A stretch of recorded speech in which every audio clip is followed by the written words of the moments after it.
seguir o Dr. Lucas no primeiro tratado que nos deixou e que dedicou ao seu grande amigo Teófilo.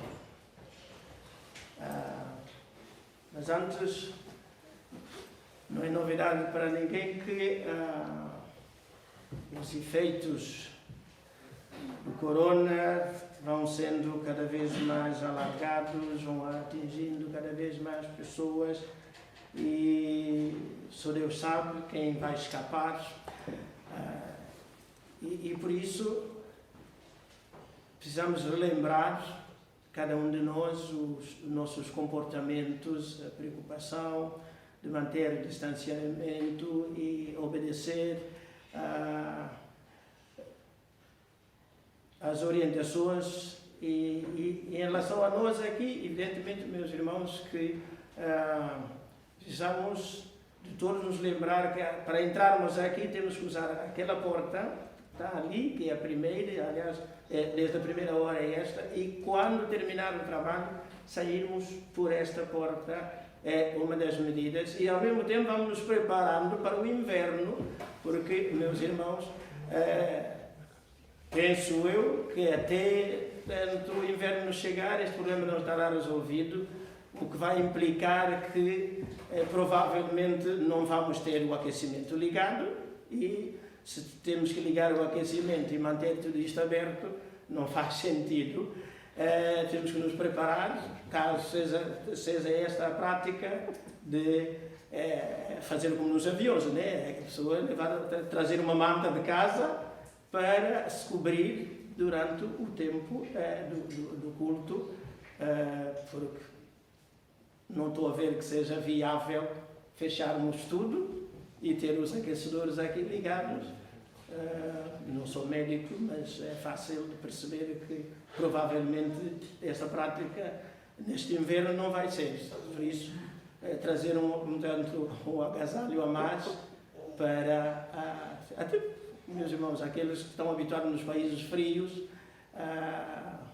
Lembro-me há uns anos atrás ter lido uma notícia de que no norte da Europa, lá naquela zona, que comparava a quantidade de roupa que vestia um americano e a quantidade de roupa que vestia um esquimó. Que o americano trazia cerca de 25 quilos, né, de roupa no seu corpo para aguentar aquilo, enquanto o esquimó 2,5 kg. Mas pronto, já estavam habituados desde criança. Mas, meus irmãos, é uma realidade que não sei se vai ser assim, mas que temos que estar preparados se tiver de ser assim. Lucas capítulo 15. E o capítulo 15 de Lucas é conhecido como o capítulo dos perdidos e achados. Realmente, assim é a dracma, ou a moeda, é a ovelha, é o filho pródigo.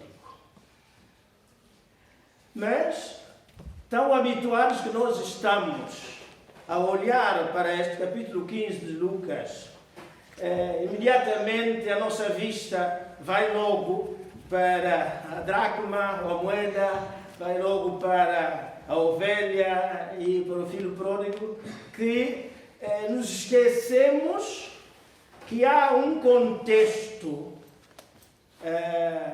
nesta passagem, um ambiente. E o contexto próximo está exatamente nos primeiros 2 versículos deste capítulo. E hoje vamos nos concentrar nestes 2 versículos do capítulo 15. Escreveu Lucas: e chegavam-se a ele, Jesus, todos os publicanos e pecadores para o ouvir. E os fariseus e os escribas murmuravam, dizendo: este, portanto, Jesus, recebe pecadores e come com eles. Este é o contexto da parábola da dracma, da parábola da ovelha, da parábola do filho pródigo. Nosso Deus, nosso Pai, humildemente na Tua presença e diante de Ti, que é fonte e realidade de toda a sabedoria, pedimos a Tua iluminação e orientação e ao mesmo tempo a preparação da nossa mente e coração para que daqui a alguns minutos, quando sairmos daqui, ó Senhor, saiamos com alguma coisa que possamos fazer uso nos próximos dias, nos próximos tempos. No nome de Jesus. Talvez para ajudar nesta compreensão do contexto, tenhamos de ler Marcos capítulo 2. Marcos capítulo 2, verso 15 e 17.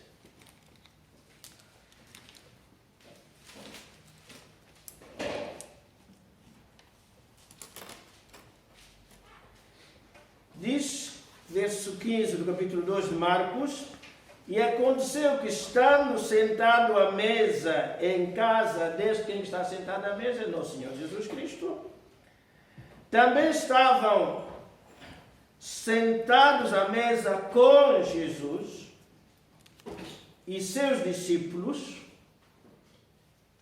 muitos publicanos e pecadores.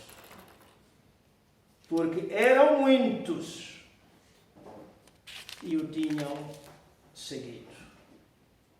E os escribas e fariseus, vendo-o comer com os publicanos e pecadores, disseram aos seus discípulos: porque come e bebe ele com publicanos e pecadores? É difícil nós hoje acompanharmos, entender e absorver claramente, mas afinal, o que é que havia aqui de especial no facto de Jesus Cristo poder comer e beber com publicanos e pecadores? Meus irmãos, para os fariseus e escribas, e importa dizer que os fariseus, a palavra fariseu significa separatista. Alguém que se põe à distância, não quer se envolver com certo tipo de pessoas. Os fariseus consideravam-se como os únicos e especiais, como os melhores e superiores a todos os outros.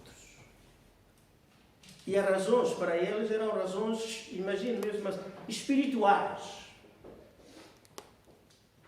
Não eram razões de sangue, né? Mas razões espirituais.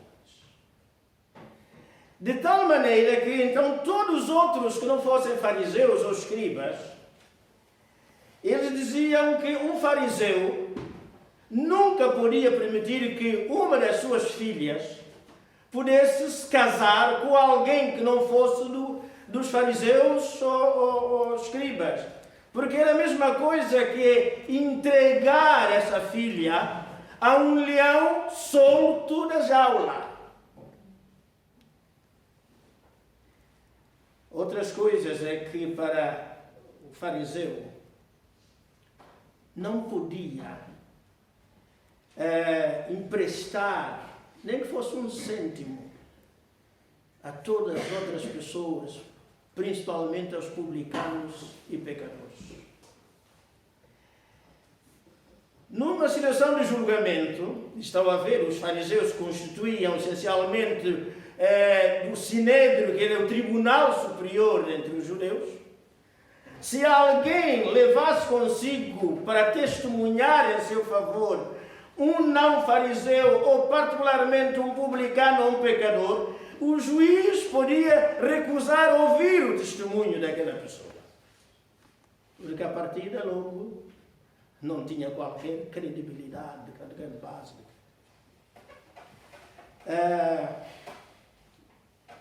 Se alguém tivesse um familiar que tenha ficado órfão, um pequenito ou uma pequenita, e por necessidade quisesse colocar essa criança ao cuidado de alguém, esse alguém nunca podia ser um publicano ou um pecador. O fariseu não aceitava uma coisa dessas. Mesmo num caminho complicado de assaltos, de ladrões, de malfeitores, se alguém tivesse que fazer esse caminho sozinho e lhe aparecesse um publicano ou um pecador, o fariseu nunca podia esperar, pronto, olha, ainda bem que tenho alguém para fazer comigo este caminho. Não. Preferia sujeitar-se a ser assaltado do que ter como companheiro dessa viagem um publicano ou um pecador. Mesmo é esse o contexto, e há muito mais coisas. E então, Lucas, nesta mensagem, nesta explicação, nesta orientação que está a dar ao seu amigo Teófilo, diz que chegavam-se a ele, Jesus, todos, e meus irmãos, a palavra grega está lá que é panta, né? Significa, quer dizer, todos, sem excluir ninguém. Não importando que posição ocuparia esse publicano ou esse pecador, de que classe, que tipo de sangue, que tipo de categoria, que grau de instrução, a sua conta bancária, enfim, a história da família. Para Jesus Cristo isso não contava. E é por isso que então ali chegavam-se a ele todos publicanos e pecadores. Mesmo isso de chegar, a ideia é que estas pessoas, conscientemente sabendo que as circunstâncias normais, deviam manter-se à distância, separados de tudo e de todos, mas eles sabendo que era Jesus Cristo que estaria do outro lado, conscientemente eles tomam a decisão de quebrar essa barreira e aproximar-se o máximo que podiam junto de Jesus Cristo. E mesmo assim, pior é que muitas dessas abordagens ou aproximações eram feitas, digamos, nas barbas dos fariseus e dos saduceus. E esta gente não podia engolir, que era demais. E é por isso que nosso Senhor Jesus, praticamente desde o início do seu ministério, esta gente já tinham sentenciado à morte. Porque ele estava a quebrar todas as normas e orientações. O que é que leva estes homens que sabiam que estavam proscritos, isto é, separados, a lei obrigava eles a manterem-se à distância, porque que eles passam por cima de todas essas normas, sabem que do outro lado, a certa distância, está Jesus Cristo, e eles caminham em direção a Jesus Cristo e para estarem o mais próximo dele.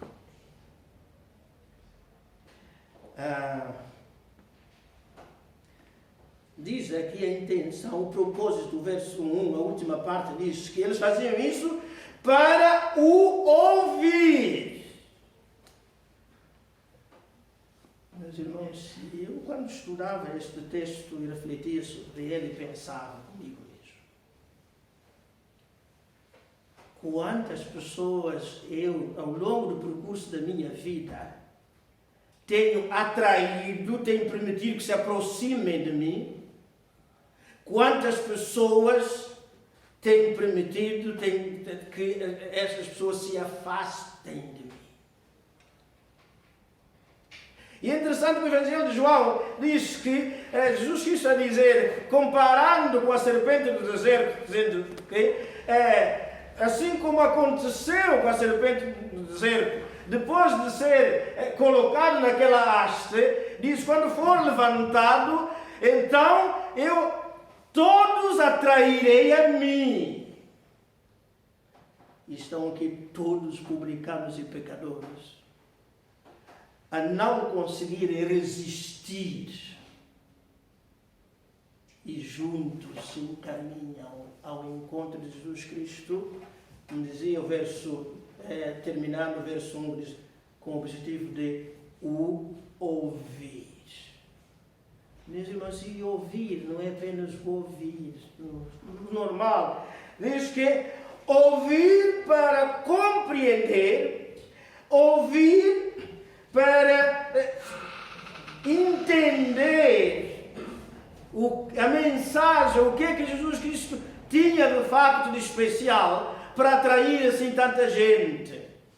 Não é por acaso que a Bíblia várias vezes, particularmente no livro do Apocalipse, diz que chama a atenção, no fim de cada carta dirigida a cada uma daquelas 7 igrejas, né? Quem tem ouvidos para ouvir, que ouça.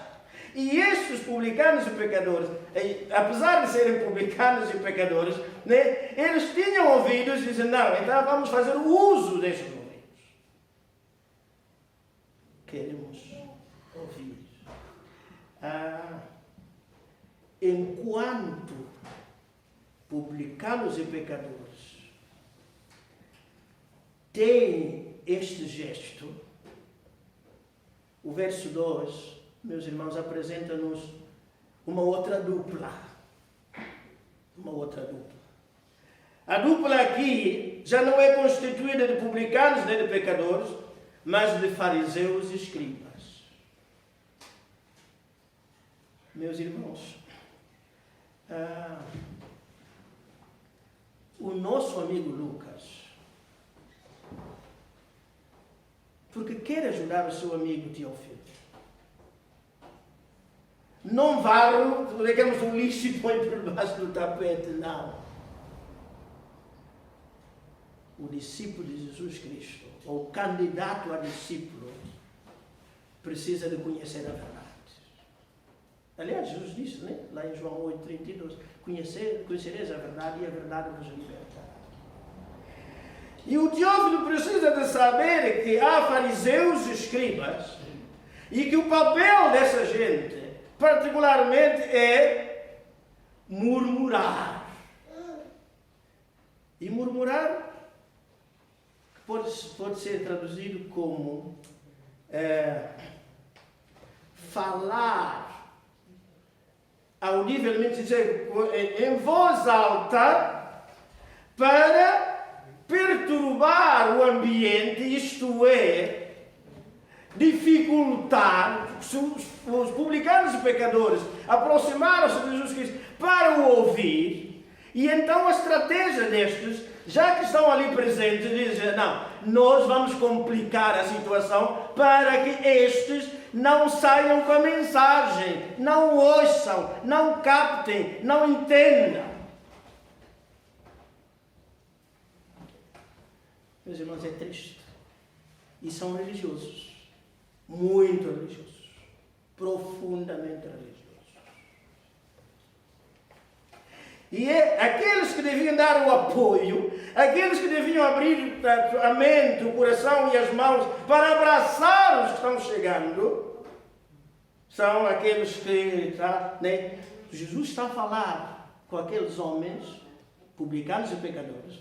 Publicanos e pecadores estão falando com Jesus Cristo, e os fariseus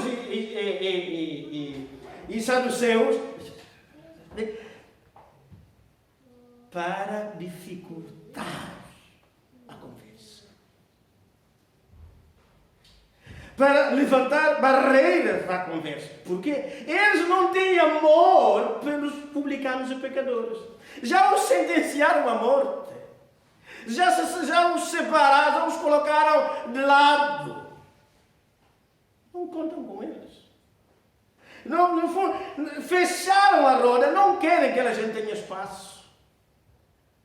Meus irmãos, e ao longo da história, o cristianismo tem feito isto. E nós, os cristãos, temos nos comportado assim. Muitas vezes. Muitas vezes. Muitas vezes. E o desafio, meus irmãos, é este. Né? Eu creio que a pandemia vai terminar. Vai acabar. Não sei quando. Não sei.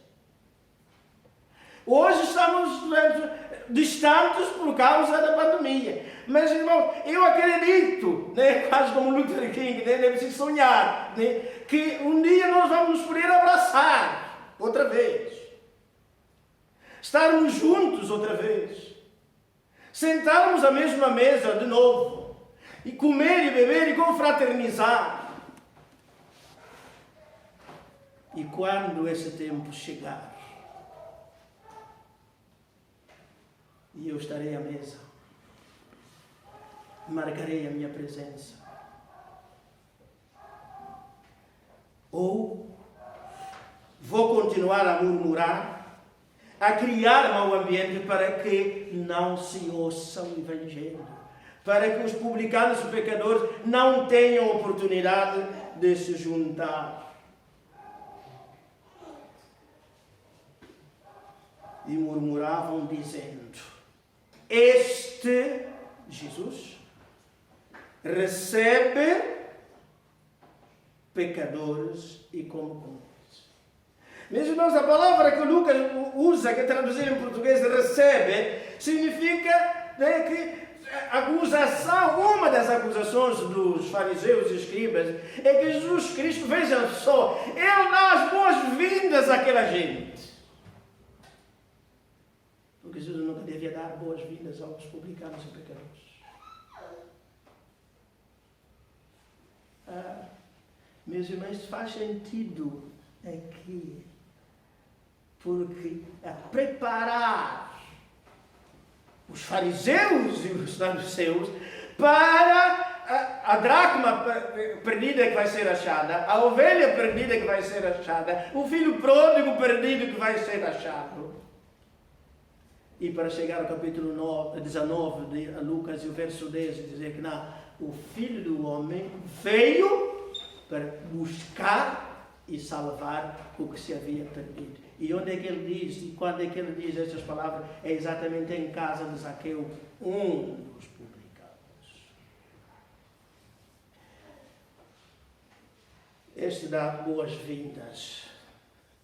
Este abre os braços. Este cria espaço para que os publicanos e pecadores tenham lugar à mesa. Meus irmãos, os primeiros publicanos e pecadores foram a Eva e o Adão. Explicaram? Foi através deles que o pecado chegou ao mundo. Mas nosso Deus não toma a iniciativa de se afastar deste casal. Pelo contrário, como sempre, Deus, diz o texto que todos nós conhecemos, que pela viração do dia, o Senhor foi ter com Adão e Eva, e chama: Adão, Adão, onde estás? Não foi Deus que se afastou de Adão e Eva, apesar de já serem publicanos e pecadores. E é Deus que então constrói aqueles fatos especiais, melhores do que aquilo que eles, aquelas folhas de figueira que eles tinham arranjado. E os veste. Meus irmãos, o Deus Santo a vestir uma pecadora e um pecador. Meus irmãos, qualquer um de nós já vestiu alguém. Está ali o Pedro, se eu quiser vestir alguma coisa ao Pedrito, não é daqui. Diz ao Pedrito: olha, tenho aqui, anda a vestir uma camisinha. Não. Se eu quiser vestir o Pedro, tenho que fazer este caminho, ir ter com ele, deitá-lo assim, ou em cima do banco, outra coisa, tem que estar próximo para poder fazer esta operação. E nosso Deus fez este percurso. Que para vestir o Adão e a Eva, teve de quebrar a distância, mesmo quando eles já eram pecadores.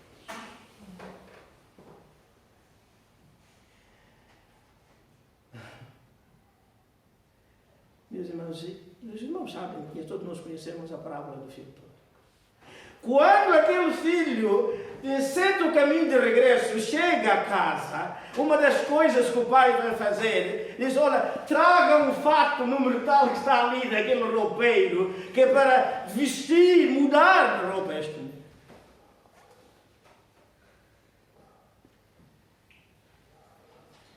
O que é interessante é que o único que não se aproxima é o irmão mais velho. Que chega à porta e ouve o barulho. Então, mas o que é que se passa? Ah, o teu irmão já está pronto. Está tudo estragado. Isso é que digo, mas esse verso 1 e 2 do capítulo 15 é o contexto, a introdução, o preâmbulo, a chave para compreender a mensagem da dracma, da ovelha e no filho. Quem quer salvar, quebra a distância. Quem quer tocar o coração de alguém, vai ter que tocar o corpo dessa pessoa. Só assim o pode agasalhar com a mensagem do Evangelho. Minhas irmãs, meus irmãos, esse é o Evangelho do nosso Senhor Jesus Cristo. Que sempre mexe com o crente, sempre nos interpela, sempre nos obriga a pensar.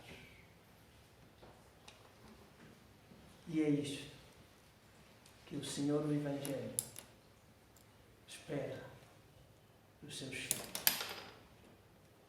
E não a atitude do fariseu e do saduceu.